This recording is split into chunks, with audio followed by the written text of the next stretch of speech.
What is up, YouTube? Let me grab a beverage because this is a fun one. Just got home. Quite the adventure today. So let me give you a quick little update.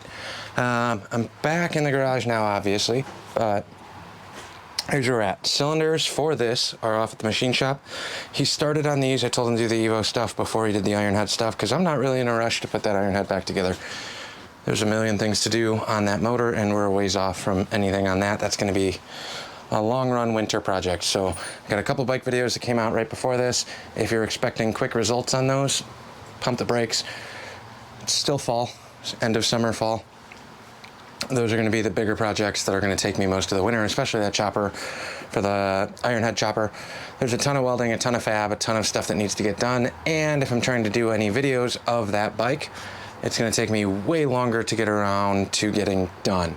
I need to, remember to bring the camera. Again, I'm on location as opposed to being in the garage where everything's kind of convenient. And here, I need to make sure I bring all my stuff with me. So it might be a little rough on the videos or film stuff that we get on that bike as we progress, but that's fine.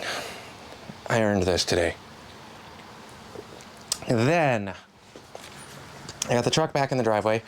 This was out on the street. It shifts perfectly fine on first and second, but when we got around to putting the new tires and wheels on, I decided to snug up all of the stuff that was wrong with the truck in terms of the transmission.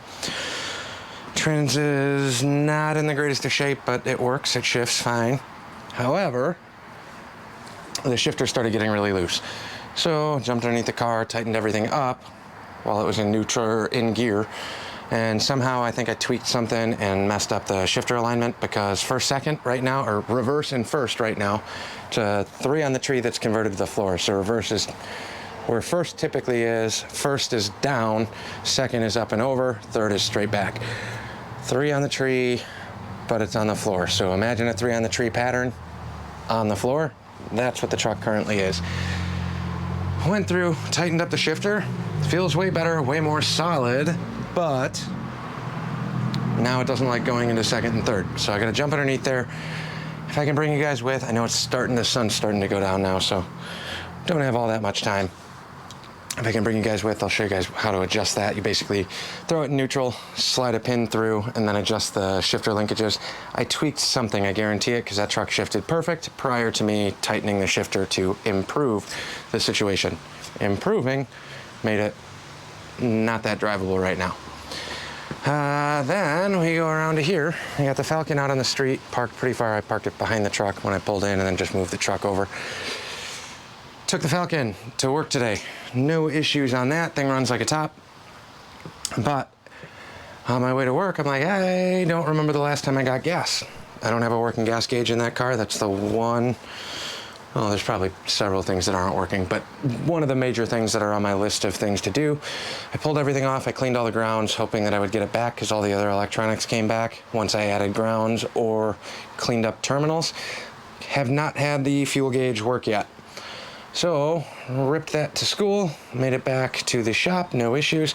Then went back over to my buddy's shop, Lucky Knuckles Garage, to to assemble the case for that iron head. I got a brand new kit from Colony for the studs and the bolts for that. Slapped all of the case bolts back together, so essentially just mounted up a fully assembled case minus the crank or any of the internals. So I can start grinding away on the frame and get everything laid out for that.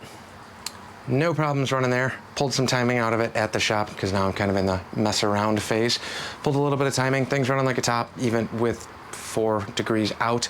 I still haven't put a timing light on it. That would have been responsible several miles ago, but it is what it is.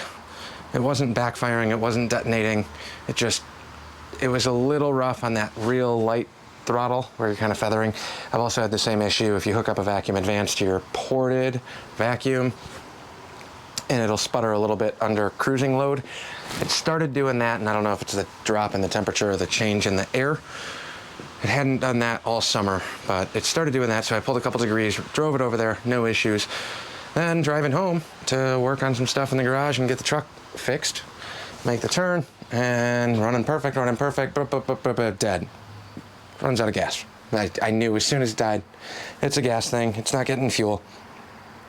Crank it over, fires right up, will not take throttle, but it will idle.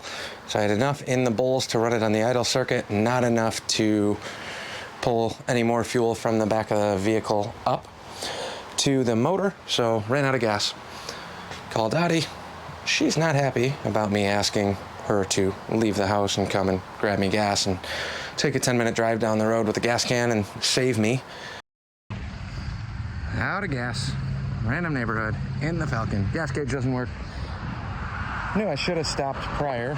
Didn't. I got a bunch of buddies in the area where I broke down. I'm like, I'll be fine. I'll call around. Dude's whipping around on a Kawasaki adventure bike, if you will. It's a 600, 675 cc crotch rocket with hard bags on it, set up a lot more for touring than go fast things.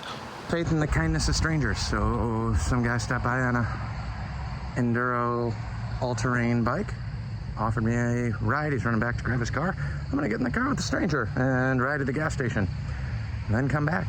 Should be fun. I saw him drive past, go kind of slow, look over, then he looped around and kind of drove past again. And I'm like, okay, cool, whatever.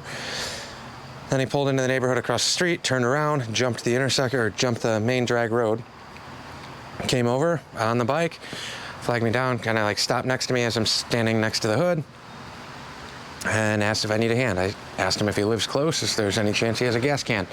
I rang 2 doorbells. I have my phone on me too, so I can call some people if I need to, but again, in my opinion, in my experience, the road provides. Whether it's motorcycles or anything else, I have run out of gas on motorcycles a million times, in the truck at least 2 or 3.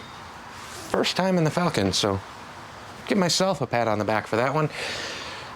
Run out of gas, and he's on a bike, offers to run to the gas station, grab me a can of gas, and come back. I'm gonna pay him whatever it costs, plus some, obviously, in this scenario. Gas is worth $100 a gallon, so I don't have to call a tow truck or piss off a bunch of people or inconvenience anybody else. So then he says, I live right up the road, let me go grab my car. All right, cool. So he runs up, grabs his car, comes back, scoops me up next to the broken down Falcon. I jump in the car with the stranger. He drives me to the gas station, then offers to pay for my gas because he had to fill up his car anyway. I told him no, I already bought a gas can, so now I have a 2-gallon extra gas can in the trunk of the Falcon at all times, at least until I need it next. And genuinely really nice guy. He grew up about 15 minutes from where I grew up. Younger, I think he said he graduated in 17, so little baby. But I don't know. I was raised in the generation where you don't get in cars with strangers. I have gotten in the car with a lot of strangers by the nature of doing hot rod things and chopper things, and I've had points go out, I've had bikes run out of gas, I've had cars run out of gas, I've had all sorts of different issues. But typically, in my experience, and I'm not saying go get in the car with every stranger that offers you a ride at all. However, I like to believe that there's some semblance of decency out there in the world where people want to take care of other people in bad situations. And I'm a huge believer in a thing called chopper karma. If you're ripping around on old bikes, the road provides, okay? The road provides. It doesn't matter where you break down. I've broken down out of state. I've broken down in multiple hours away from home. One way or another, those are the adventures we do this stuff for. And today was one of those examples. Cruising around in a hot rod on a nice summer night, run out of gas, something so stupid. I could have walked to the gas station, but that would have taken me 2 hours. Dottie could have came and picked me up. Instead, put faith in humanity. Guy on a motorcycle stops, asked if I need a hand. Is it a bike that I'm interested in? No. Do I have any thoughts about this going through my head? Not really, because at that point, anybody that stops is my friend. A gallon of gas, a quarter gallon of gas is all I needed to get to the gas station. I was on my way there when I ran out, but don't get in cars with strangers. But sometimes, if the situation's right, I met an awesome dude tonight. He saved my ass, so thank you, Tony, whoever you are. If you watch YouTube and come across this, awesome. Got some free stuff for you. Offered to pay him for services and giving me a ride and all the other stuff. Absolutely refused. Said his dad had an old 64 Mustang him and his dad used to work on, and kind of a junker like the Falcon is. I don't know. Put faith in humanity. Let's bring that back more than anything else. I know this is a long-winded me rant video, but I just got home from a wonderful scenario. Could have been way worse. take a shitty situation, find the best in it. It was a good one. So thanks again, Tony, for saving me today. If you ever need anything in the area, let me know. I will take care of you on coating stuff, like I said, with bike stuff or whatever else. Pay it forward, right? If it happens, it happens. Everybody's gonna break down at some point. It's how you deal with these weird situations and how you move forward that keeps you doing this stuff constantly. Anyways, I'm rambling. We'll catch you guys on the next one. Yeah, a little bit of gas, still smoking, but a little bit of gas, all we needed. Trusting the kindness of strangers. Drove me to the gas station, offered to buy my gas, hung around until we got it started, and saved my ass.